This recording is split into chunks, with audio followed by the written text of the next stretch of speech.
Oui, je l'ai dit, hein, pour terminer l'endive de la dernière fois. Donc on s'attend bien évidemment à un goût un petit peu amer. On va essayer d'atténuer avec quelques petites mandarines juste sur la fin. Ok, allez, on remue le tout pour que le beurre aille bien partout.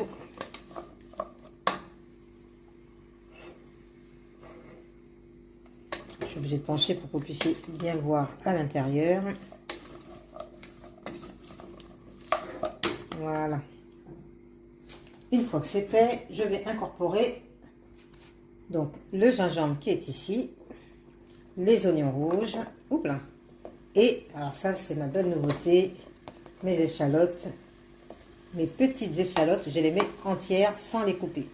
Donc comme vous savez, moi tout ce qui est oignons rouges, échalotes, ail, j'adore. Donc là, ça va constituer une bonne partie du plat. Voilà. Hop, hop, hop. Voilà.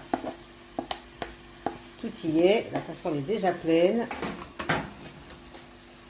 Quand je vous dis qu'elle est déjà pleine, je ne plaisante pas. C'est déjà plein. Allez, on tourne.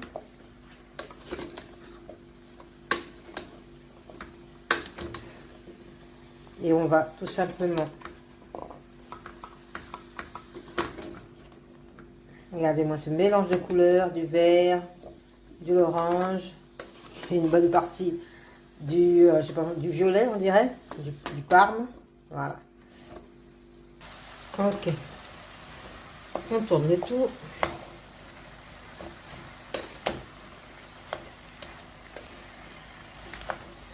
Et pour que les échalotes puissent cuire, ainsi que les petits oignons, on va mettre un petit peu de liquide. Alors, j'ajoute tout de suite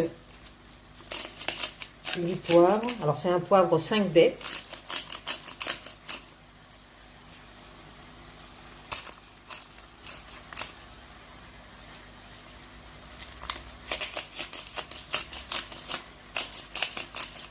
Donc moi, j'aime bien quand il y a du goût, donc j'y vais franco, surtout que là, il y en a beaucoup. Ça fait beaucoup comme ça, mais une fois que ça sera cuit, ça va, comment ça va? Ça va s'affaisser. Donc, et en fait, ça va être super léger parce que c'est que du végétal avec un petit peu de fruits. On n'a pas l'impression comme ça, mais on est rassasié. Et puis, c'est comme ça qu'on ne prend pas un gramme en fait, parce qu'on est rassasié sans toutefois manger quelque chose de trop lourd. Voilà, là je mets donc, comme vous le savez déjà, le bouillon de légumes bio. Voilà.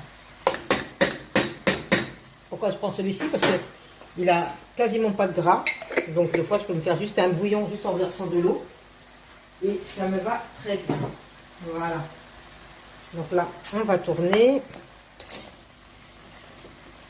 pour mélanger le tout.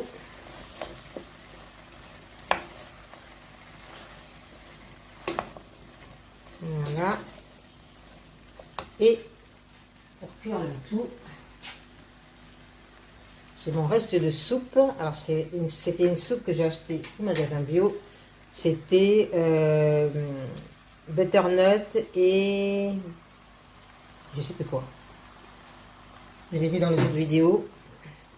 C'est du butternut. Je sais plus. Et châtaigne, voilà, c'est ça. Butternut et châtaigne. C'est idéal quand vous devez faire vite fait une sauce. Voilà. Là, il n'y a plus qu'à laisser mijoter tranquillement. Je vais en rajouter encore un peu. Voilà. Et ça y est, la sauce est faite. Après, vous pouvez faire la même chose avec une sauce, une soupe verte aux légumes, une soupe à ce que vous voulez. Champignons, pour avoir un goût de champignons sans avoir à mettre une tonne de champignons. Voilà.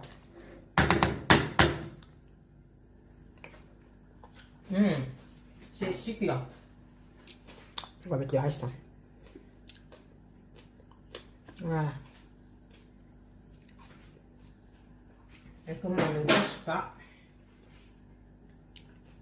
Alors, pour ne pas gâcher, j'ai mis un peu d'eau, je secoue et je verse. Pas de gâchis. Je me suis dit que j'allais mettre un tout petit peu d'ail. Donc, je coupe un petit peu, une petite gousse d'ail. un petit morceau avant de recouvrir le tout. J'aurais peut-être rajouté un petit peu de sel de Guérande. Parce que le bouillon sans le sel de Guérande, j'ai remarqué que ça avait un goût un petit peu différent. Ça manquait. Enfin, pour moi, à mon palais, pourtant je ne suis pas sel, hein. Franchement, je ne suis pas sel.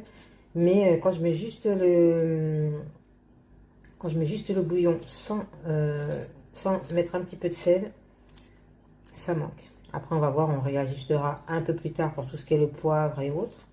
Parce que là, comme on a rajouté la sauce, ça fait quand même pas mal de liquide en plus par rapport à tout à l'heure. Voilà, c'est parfait.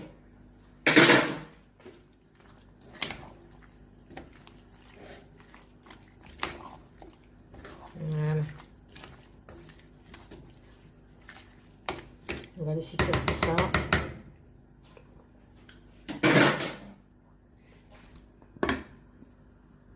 Ok. J'ai rajouté un petit peu de bouillon. Je rajoute un petit peu de sel. Voilà. Pas trop quand même. Ok, allez. On remélange un petit peu le tout.